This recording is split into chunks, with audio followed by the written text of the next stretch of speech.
Bonjour à tous.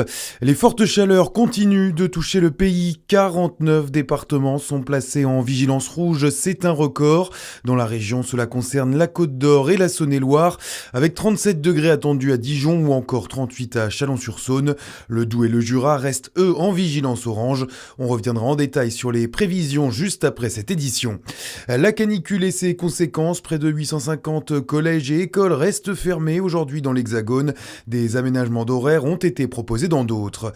En revanche, les températures n'ont pas empêché plusieurs milliers de personnes de participer à la fête de la musique hier, à Dijon, Chalon-sur-Saône ou encore Besançon notamment.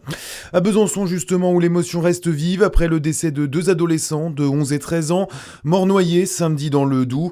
L'opposition, LFI et écologistes en tête, demande désormais au maire Ludovic Fagot de prendre des mesures pour lutter contre ces épisodes caniculaires et notamment la création de lieux de baignade surveillés. Le maire tenait hier une réunion avec ses adjoints pour évoquer des mesures à mettre en place.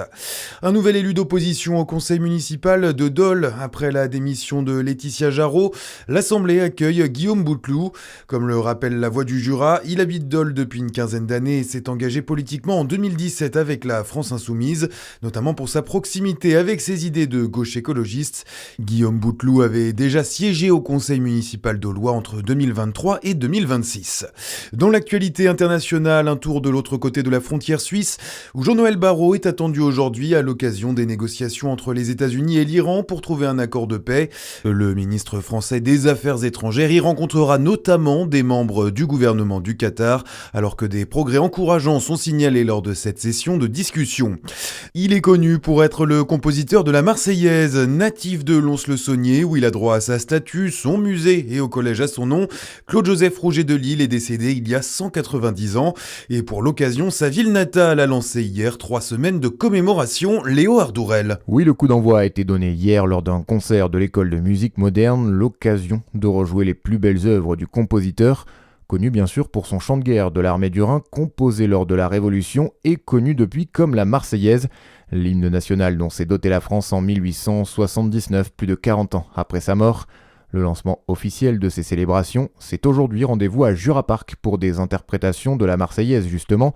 Différents concerts rythmeront ensuite ces 3 semaines, notamment celui du chœur de l'armée française le 3 juillet au théâtre ou encore celui de la garde républicaine le 4 juillet à Jura Park. Enfin, c'est aussi l'occasion de visiter gratuitement la maison natale du compositeur. 3 créneaux à 17h le 24 juin et les 1er et 8 juillet. Le programme des festivités est à retrouver sur le site de la préfecture du Jura.